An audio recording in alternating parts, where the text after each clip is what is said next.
ගරු සිවඥානම් ශ්‍රීතරන් මන්ත්‍රිතුමා පුතුමාට විනාඩි 8ක කාලයක් ලැබෙනවා.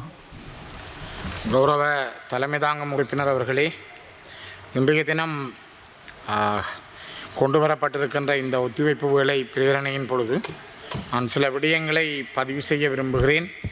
மிக முக்கியமாக கடந்த 2026ஆம் ஆண்டு மே மாதம் 27ஆம் தேதி புதன்கிழமை யாழ்ப்பாண மாவட்டத்தினுடைய பருத்தித்துறை முனை பகுதியைச் சேர்ந்த மீனவர்கள் கடலுக்கு சென்றிருந்தார்கள்.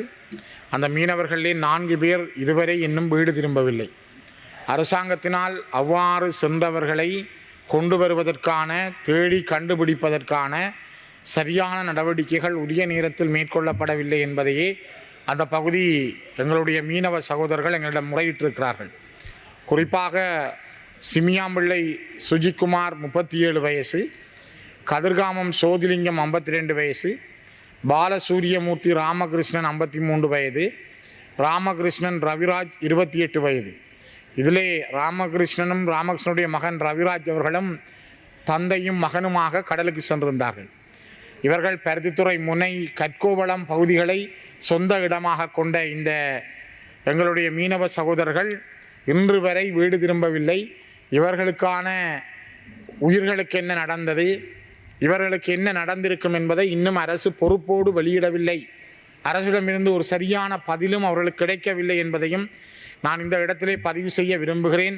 மிக முக்கியமாக மீன்வளத்துறை அமைச்சர் மற்றும் இந்த நாட்டினுடைய உயர் பதவியில் இருக்கின்றவர்கள் பொறுப்போடும் அந்த மக்களுக்கு நம்பிக்கை தரக்கூடிய வகையில் காற்றிலே சிக்கப்பட்டிருந்தால் அல்லது அவருடைய வள்ளங்கள் தாண்டிருந்தால் அல்லது ஏதாவது நாடுகளுக்கு அவர்களுக்கு கரை ஒதுங்கி இருந்தால் என்ன நடந்தது என்பதை கண்டறியப்பட வேண்டும்.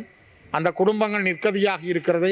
அந்த குடும்பங்களுக்கான நிவாரணம் என்ன, அவர்களுக்கான நல்ல செய்தி என்ன என்பதை அரசாங்கம் சொல்ல வேண்டும். இது மிக மிக முக்கியத்துவம் வாய்ந்தது. இந்த உயர்ந்த சபையினூடாக நாட்டினுடைய மீன்வளத்துறை அமைச்சர் மற்றும் ஏனையவர்களை நான் மிக மரியாதையோடு கேட்கிறேன், இந்த மக்களுக்கான பதிலை விரைவாக நீங்கள் தர வேண்டும் என்று. அதேபோல ஜீவந்த பீரிஸ் அவர்கள், அருட்தந்தை ஜீவந்த பீரிஸ் அவர்கள் இந்த நாட்டிலே நடந்த ஒரு இனப்படுகொலை தொடர்பிலே கடந்த மே மாதம் 18ஆம் தேதி கொழும்பிலே நடந்த வணக்க நிகழ்வின் பொழுது தன்னுடைய கருத்தை பதிவு செய்திருந்தார். இந்த நாட்டிலே இவ்வாறு ஒரு பெரிய இன அழிப்பு நடந்தது, தொடர்ந்தும் அது நடந்து கொண்டே தான் இருக்கிறது. ஆகவே இந்த நாடு அதற்கு வெட்கி தலைகுனிய வேண்டும், இந்த நாட்டிலே அதற்கான நீதி கிடைக்க வேண்டும் என்பதை வலியுறுத்துகின்ற வகையிலே அவர் தன்னுடைய கருத்துக்களை பதிவு செய்திருந்தார். ஆனால் அவரை ஒரு பெரும்பான்மை இனத்தைச் சேர்ந்த ஜீவந்த பீரிஸ் அவர்கள் பாதிக்கப்பட்ட மக்கள் சார்பாக கொடுத்த குரலுக்காக கிறிஸ்தவ அமைப்பு கூட, இந்த நாட்டினுடைய கர்தினால் தலைமையிலான கிறிஸ்தவ அமைப்பு கூட அவரை கண்டிக்கிற அளவுக்கு, அல்லது அந்த கிறிஸ்தவ அமைப்பு அவரை ஒரு இம்சிக்கிற அளவுக்கு தன்னுடைய நிலையை மாற்றியிருக்கிறது. இது ஒரு சிங்கள பௌத்த நாடு என்பதற்கு அப்பால் ஒரு கிறிஸ்தவ பௌத்த நாடா என்று கூட யோசிக்கிற அளவுக்கு கர்தினாலும் அவருடைய சபையும் கொடுக்கின்ற முக்கியத்துவத்தை நாங்கள் பார்க்கிறோம். மிக முக்கியமாக ஈஸ்டர் தாக்குதலுக்காக இன்று வரை குரல் கொடுக்கின்ற இந்த நாட்டினுடைய கர்தினால் அவர்களும் அவருடைய சபையை சார்ந்தவர்களும் ஏன் இந்த நாட்டில் இவ்வளவு மக்கள் அநியாயமாக கொல்லப்பட்டார்கள் என்பதை சொல்வதற்கு இன்னும் தயக்கங்காட்டி இருப்பதுதான் தமிழ் மக்களாகிய எங்களுக்கு இந்த கத்தோலிக்க இந்த கிறிஸ்தவ அமைப்பின் மீதான மிகப்பெரிய சந்தேகத்தை தருகின்றது. குறிப்பாக மன்னாருடைய ஆயராக இருந்த மறைந்த ராயப்பு யோசப் அவர்கள் நல்லிணக்க ஆணைக்குழுவுக்கு முன்னால் தன்னுடைய நிலைப்பாட்டை எழுத்து மூலமாக ஆதாரபூர்வமாக கொடுத்திருந்தார். ஆனால் அவர் சொன்னார் வெளியிலே வந்து, கடந்த 8 மாதங்களில் 2008ஆம் ஆண்டிலிருந்து 2009ஆம் ஆண்டு வரை முள்ளிவாய்க்கால் வரை கொண்டு செல்லப்பட்ட மக்களில் பல ஆயிரக்கணக்கானவர்கள் காணாமல் போயிருக்கிறார்கள், கொல்லப்பட்டும் இருக்கிறார்கள். இது ஒரு வெளிப்படையான இன அழிப்பு. இதற்கான நீதி என்ன என்பதை அவர் வெளிப்படையாக கேட்டிருந்தார். அவர் இன்று காலமாகி இறந்து விட்டார். அமரரான அவருடைய அந்த கூற்றுக்கள் இன்றும் உலகத்தில் இருக்கின்றது. ஆனால் இதுவரை அதற்கான ஒரு நல்ல செய்தியை சொல்வதற்கு கத்தோலிக்க திருச்சபை சரியாக இல்லை. தன்னுடைய நீதியை நிலைநாட்ட அவர்கள் இயேசுபிரான் வழியிலே தயாராக இல்லை என்பதைத்தான் இன்றும் கூட நாங்கள் பார்க்கிறோம். ஜீவந்த பீரிஸ் அவர்களுடைய அந்த நல்ல முன்மாதிரியான கருத்துக்கள், அருட்தந்தை ஜீவந்த பீரிஸ் அவர்கள் முன்வைத்த கருத்துக்களை நாங்கள் ஏற்றுக்கொள்கிறோம். அவர் பாதிக்கப்பட்ட மக்களுக்காக மனிதாபிமானத்தோடும் மனிதாபிமான கண்ணோட்டத்தோடும் தன்னுடைய கருத்துக்களை சொல்லியிருப்பதும் இந்த நாட்டிலே இது ஒரு மிக முக்கிய விடயம் என்பதை இன்றும் நடந்து கொண்டிருக்கிறது என்பதை அவர் குறிப்பிட்டிருப்பது மிக மிக முக்கியத்துவம் வாய்ந்தது. குறிப்பாக தலைமை தாங்கும் உறுப்பினர் அவர்களே, இன்று யாழ்ப்பாண மாவட்டத்திலே கிட்டத்தட்ட 90ஆம் ஆண்டு மக்கள் மயிலிட்டியிலே இருந்து இடம்பெயர்ந்தார்கள். 90ஆம் ஆண்டிலே இடம்பெயர்ந்த மக்களுடைய வரலாற்றை நீங்கள் சிந்தித்து பாருங்கள். அவர்களுடைய வரலாறு இன்னும் அந்த இடத்திற்கு திரும்ப முடியாமல் இருக்கிறார்கள்.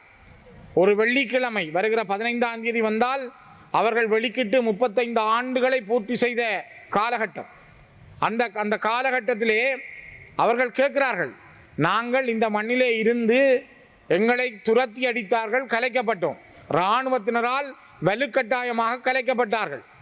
90ஆம் ஆண்டிலிருந்து இன்றைக்கு 2026ஆம் ஆண்டு வரைக்கும் 15 ஆண்டுகளை 35 ஆண்டுகளை பூர்த்தி செய்து அவர்கள் அந்த மண்ணுக்கு எனும் சொல்லாமல்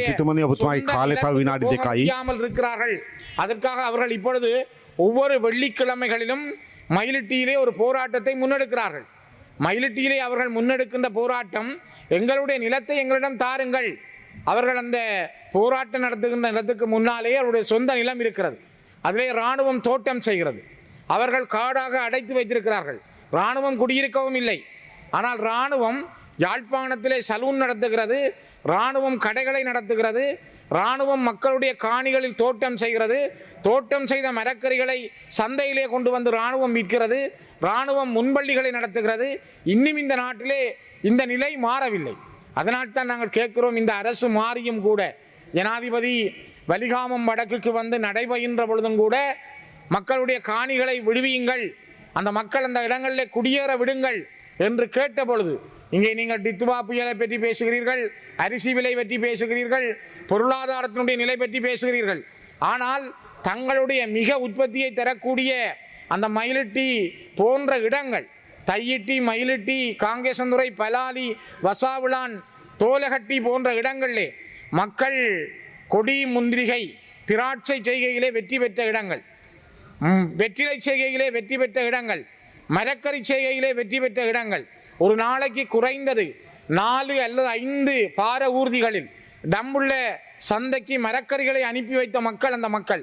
ஆனால் இன்று தாங்கள் உற்பத்தி செய்ய முடியாமல் தெருக்களிலே காத்திருக்கிறார்கள். இன்றைக்கு இவர்கள் தொடர்ந்து போராடுகிறார்கள். இந்த நாடு, இந்த நாட்டினுடைய தலைமை, இந்த நாட்டினுடைய அரசாங்கம் அதனை கண்டுகொள்ளாமல் இருப்பதுதான் மிக கூடிய வேதனையானது. ஆகவே தயவு செய்து இந்த நாட்டினுடைய பொறுப்பு வாய்ந்தவர்கள், உண்மையை உணர்ந்தவர்கள், ஒரு நியாயமான மனிதாபிமானத்தை நேசிக்கின்ற நீங்கள், நல்லிணக்கம் பற்றி பேசுகின்ற நீங்கள், இன்றைக்கு 2 ஆண்டுகள் அரசு பதவி அந்த மக்களுடைய சொந்த நிலத்தில் குடியேற விடுங்கள். ரவிகரன் இந்த பாராளுமன்றத்திலே கௌரவ உறுப்பினர் ரவிகரன் பிரிகேடியர் பால்ராஜை பற்றி பேசிவிட்டார் என்று நேற்று பாராளுமன்றத்துக்கு வெளியிலே கொஞ்சம் பேர் போராட்டம் நடத்துகிறார்கள். ஆனால் இந்த நாட்டிலே மக்கள் சொந்த இடத்துக்கு இன்னும் போக முடியவில்லை. 35 ஆண்டுகளுக்கு மேலாக அவர்கள் அகதிகளாக யாழ்ப்பாணத்தில் இருக்கிறார்கள். உறவினர் நண்பர் வீடுகளில் இருக்கிறார்கள். நாங்கள் இப்பொழுதும் இராணுவத்துக்காக உயர் பாதுகாப்பு வலயம் என்ற போர்வையிலே அந்த காணிகளை இந்த நாட்டினுடைய இராணுவம் பிடித்து வைத்திருக்கிறது என்று மகன் அல்லது எந்த சிங்கள சகோதரன், சிங்கள சகோதரி போராட முன்வருவார்கள். அப்படி வந்தால் இந்த நாட்டிலே அவர்களுக்கு இனவாதம் சொல்லுவார்கள்.